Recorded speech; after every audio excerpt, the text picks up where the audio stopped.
dinner was good. The friends were the right ones. The conversation moved easily.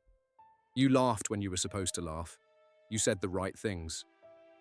You came home, closed the front door behind you, and felt nothing.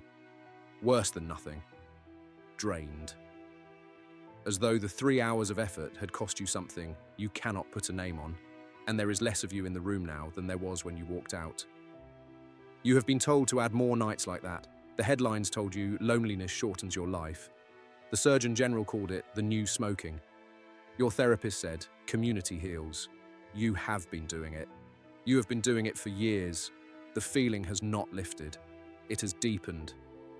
What if the advice was never written for you? What if the cultural prescription, more people, more connection, more community, is true for some kinds of people and a slow tax on others? What if the exhaustion that follows every social evening is not a sign that you have not socialized enough? It is a sign that you have been socializing at the cost of the part of you that needed the silence to keep functioning. By the end of the next 20 minutes, you are going to know exactly what the room has been taking from you. You are going to know what solitude actually does, that the social calendar has been hiding from you. And you are going to know why the people who tried hardest to fix your loneliness with more people may have made it worse. The answer starts with one diagnosis the modern world has almost entirely refused to read. Arthur Schopenhauer wrote it down in 1851 from a single rented apartment in Frankfurt where he had spent the last 27 years of his life after losing his only academic post to a more popular philosopher named Hegel. He had every reason to be bitter. Instead, he produced the clearest description of human sociability that has ever been written, and the conclusion he reached was the opposite of what the modern world will tell you. His position was this: most people fill their lives with company because they cannot bear to be alone with themselves. The crowd is not a cure for the empty self. It is the noise that allows the empty self to keep ignoring its own emptiness. The people who already have a self to be with do not need the noise, and the noise costs them. Sociability is mediocrity comforting itself. Solitude is what selfhood actually requires to exist. This sounds harsh? It is not. It is the most honest reading of the social world ever offered. Loneliness and solitude are not the same condition. Loneliness is the pain of being unmet. Solitude is the work of meeting yourself. One is a wound. The other is the workshop where almost everything that has ever been built of a person gets built. The culture has handed you one word for two opposite conditions, and the confusion is the reason you have been swallowing a cure that was making the wound deeper. This video walks through 5 laws. The community you were sold is the wrong cure. Sociability is the tax on selfhood, the porcupine on the winter night, what the silence actually gives, and the version of you the quiet produces. There is one cultural prescription you have heard so many times you have stopped noticing it is a prescription. Connection heals. Community is essential. Loneliness shortens your life. Add more people. Show up more. Stop hiding. The studies are real. The headlines repeat them every 6 months. The advice has the weight of obvious truth. The advice is true for some people. It is not true for everyone. And the people for whom it is not true have been paying the price of being treated as though it is. Schopenhauer's position, in the counsels and maxims that closed his Parerga and Paralipomena, was clear. Sociability has its origin not in love of others, but in fear of oneself.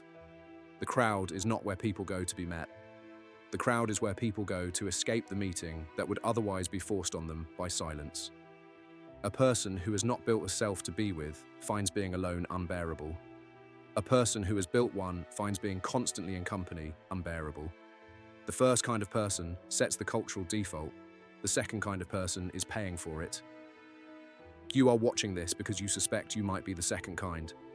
The advice was not written for you. The dinner was not designed for you. The group chat was not designed for you. The community as cure framework was built around the assumption that the average person's loneliness is the same loneliness everyone has, and that more contact is the answer for all of them. This is not true. The same dinner that recharges one person depletes another.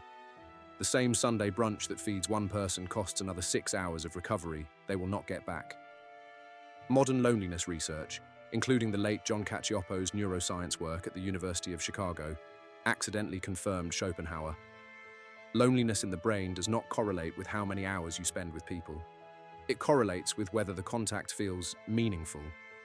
The lonely person with a full social calendar is lonelier, not less lonely, because every empty contact reinforces the verdict that there is something wrong with them. You are not lonely because you have not socialized enough. You may be lonely because you have been socializing at the cost of the kind of contact that would actually meet you, and the prescription has kept you running on a treadmill that only steepens with use. The cure has been the disease. Every social hour has a cost. The culture pretends it does not. The culture treats every social hour as a small deposit in the bank of human well-being, and people who report it as a withdrawal are told they are doing it wrong. They are not. They are reading the receipt accurately. The bank is real, the tax is real. They have been quietly paying it for years. The Canadian sociologist Irving Goffman described the mechanism in 1959 in the presentation of self in everyday life. Every encounter is a managed performance. Every room has a script. You learn the script in childhood because rooms that received the unedited you, especially when you were young, sometimes punished you for it, and you learn to lead with the version that was safer. By adulthood, the performance is automatic. You do not feel yourself running it. You feel the cost. The cost is not metaphorical. The brain is plastic. The shape you wear in the rooms you spend hours in becomes the shape you carry when you leave them. If your work persona is agreeable, low maintenance, never the heavy presence in the room, you do not put that persona down at the end of the day. You take it home. The version of you the office required is the version your partner gets at dinner. The version the dinner required is the version you take into bed. By the time you finally have an hour with no one watching, the unedited version of you has been gone for so long that the silence feels strange, because you no longer know how to be in a room that does not require a script. This is what most lonely people misread as introvert exhaustion. It is not exhaustion, it is grief. It is the part of you that has been edited out reasserting that it is still there and asking for the hour you have not been giving it. Schopenhauer wrote that a person can be himself only so long as he is alone. He meant exactly this. The self that comes back online in solitude is not a different self. It is the self that gets compressed every time the room demands a more palatable version. Solitude is not the absence of the social self. Solitude is the conditions under which the actual self can finish unfolding. Every hour you spend in a room that requires compression is an hour you spend taxing the part of you that solitude was built to restore. The tax is small per hour. The tax is enormous per year. You are not tired because you are antisocial. You are tired because you have been paying. In the same 1851 volume, Schopenhauer wrote a parable that has been quoted for 175 years. On a cold winter night, a group of porcupines huddled close together to keep from freezing. As they pressed against each other, their quills pricked their neighbors, and they were forced apart for the pain. The cold drove them back together. The quills drove them back apart. They moved back and forth like this until they found the distance at which they could share enough warmth to survive, without wounding each other beyond what they could bear. That distance was not as close as the cold wanted them to be. It was not as far as the quills wanted them to be. It was the distance at which the trade between warmth and pain could be made. Almost every relationship a person enters is an attempt to find the porcupine distance, the place where there is enough closeness to keep from freezing and enough space to keep from being shredded. Most people never find it. They get too close and get hurt. They pull too far and get cold. They oscillate for decades. What Schopenhauer did not say in the parable, but implied across his entire body of work, is that there is a third option. The porcupine that builds enough internal heat to survive the cold without huddling does not have to take the wounds. The porcupine that has resolved its own temperature is not driven into the pile by need. It can choose company when company is worth it. It can leave when company is not. Most people never become that porcupine because they have spent their whole lives in the pile and never built the heat. This is the option the culture does not advertise. The way out of the dilemma is not finding the perfect distance with the wrong people. It is becoming the kind of person whose survival no longer depends on whether the room shows up. The room full of people who like you can leave you lonelier than the empty one because the people are at the wrong distance. They are close enough to touch and far enough not to know you. You are bleeding from the quills and shivering from the cold at the same time, and you call the combination loneliness because there is no other word. But the deeper truth is that you are still in the pile. You are still depending on the warmth of contact to substitute for a warmth you have not yet built inside. The cure is not a better pile. The cure is no longer needing one for survival. You are not lonely because the people are the wrong people. You are lonely because the culture has not allowed you to develop the heat that would let you be near them without being wounded by them. The first 3 laws named what socializing has been costing you and why the prescription has been making it worse. The next 2 are about what you have been missing, what solitude actually does, and the version of you that only becomes possible when you stop running from it. In 1660, the French mathematician Blaise Pascal wrote one sentence about human loneliness that has not been improved upon in 350 years. All of humanity's problems stem from man's inability to sit quietly in a room alone. Pascal was describing what he had observed in himself. When a person is left alone in a quiet room with no distraction, certain thoughts surface that the person has been spending most of their waking life avoiding. Thoughts about the gap between the life they are living and the life they thought they would be living. Thoughts about the people who have left and the people who never came. Thoughts about choices that cannot be unmade. The quiet is not empty. The quiet is full of everything the noise has been holding back. This is why most people reach for the phone, the show, the scroll, within minutes of being left alone. It is not weakness. It is the human response to the discovery that the silence contains a backlog. The backlog has been there for years. The noise has just been keeping it underneath. What the silence is asking is not for you to enjoy it immediately. It is asking you to stay long enough that the backlog can finish surfacing. Once it has caught up, the room becomes a different room. The you who is in the room becomes someone you can stand to be with. Carl Jung, writing about individuation, described the next stage of what happens once the backlog has cleared. It is the work of meeting the parts of yourself that the social performance had been hiding. The fears you suppressed, the desires you denied, the capacity for anger or appetite or ambition you had learned to file away because the rooms could not hold them. These are not flaws to be eliminated. They are pieces of you the noisy life never had room for. In the quiet, they come back. The work is to receive them, name them, integrate them. This is the workshop. This is what the social calendar has been hiding from you. Not rest, not recovery time between events. The actual construction site of the self. Every culture in history that produced a body of philosophical or artistic work knew this. Schopenhauer in his Frankfurt apartment, Marcus Aurelius writing Meditations alone in a military tent, Thoreau at Walden Pond, Dante in exile. None of them built what they built in company. They built it because they had stopped running from the quiet long enough for the quiet to teach them what it had to teach. You have not been doing nothing in solitude. The culture has been telling you that you were doing nothing. The culture was wrong. You have been doing the work that nothing else in the calendar can do.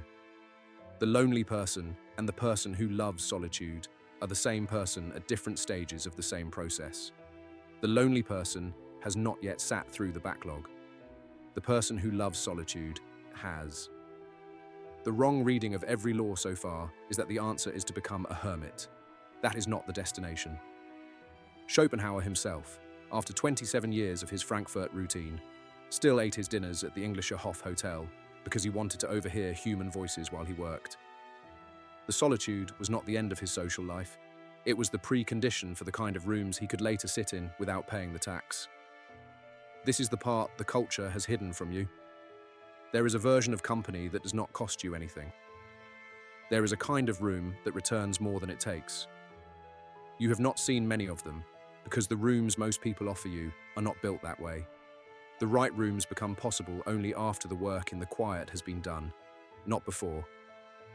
The right rooms have 3 qualities, and you will recognize them by the contrast with everything you have known. The first quality is that the room does not require a performance. You can say what you actually think, and the temperature does not drop. The other person can hear a sentence containing something they do not already agree with and stay in the room with you. Most rooms cannot do this. When you find one that can, it will feel almost startling at first, because you will be running the old reflexes against a wall that is no longer there. The second quality is that the room can hold silence. Two people who do not need to fill the air to feel safe are in one of the rarest social conditions a human being can find. Most adults cannot be silent in company because the silence asks them the same question Pascal asked, and they have spent decades arranging their lives to avoid it. They keep the air full so the silence cannot speak. The third quality is that the room is not transactional in a way that depends on you staying small. The other person is interested in what you actually become, even if what you become takes you somewhere they cannot follow. The wrong rooms reward you for staying recognizable. The right ones reward you for becoming more accurately yourself. You will not find 10 of these rooms. 2 or 3 is what most people who have done the work eventually have. 1 is enough. 1 is genuinely enough. You are not building a life with no one in it. You are building the version of yourself that the right someones can actually find. The work in the quiet is not a withdrawal from company. It is the only thing that makes the right kind of company possible. So those are the 5 laws. The cultural cure for loneliness has been the disease for the people who do not fit it. Sociability is the tax most people are paying without seeing the receipt. The porcupine on the winter night finds the distance, but the deeper move is becoming the porcupine that no longer needs the pile. The silence is the workshop the culture has been hiding from you. And the rooms worth being in only become possible after the version of you the work produces has finished being built. Think back to the front door from the start of this video, the one you walked through an hour after the dinner ended, the one that closed behind you, the one where the feeling dropped in your chest with no name attached. You now have a name for it. The dinner was the wrong room for the version of you that has been waiting in the quiet for a turn. The drain was not a failure. The drain was an accurate accounting of what the evening cost. Schopenhauer, sitting in his Frankfurt apartment in 1851, knew the people reading him would mostly mistake what he was saying. The culture would package him as the philosopher who hated people. He was not. He was the philosopher who had loved them enough to tell them the truth about what they could and could not give each other, and what they were paying when they pretended otherwise. If the feeling has been heavy, hear this clearly. The exhaustion is real. The drain is real. It is not weakness. It is not a defect. It is not your introversion failing to manage itself. It is the most honest feeling you have, doing what feelings are supposed to do, and it has been telling you the truth about the prescription you have been swallowing. You have just spent 20 minutes watching a video about your own draining without turning away from it. That is not a small thing.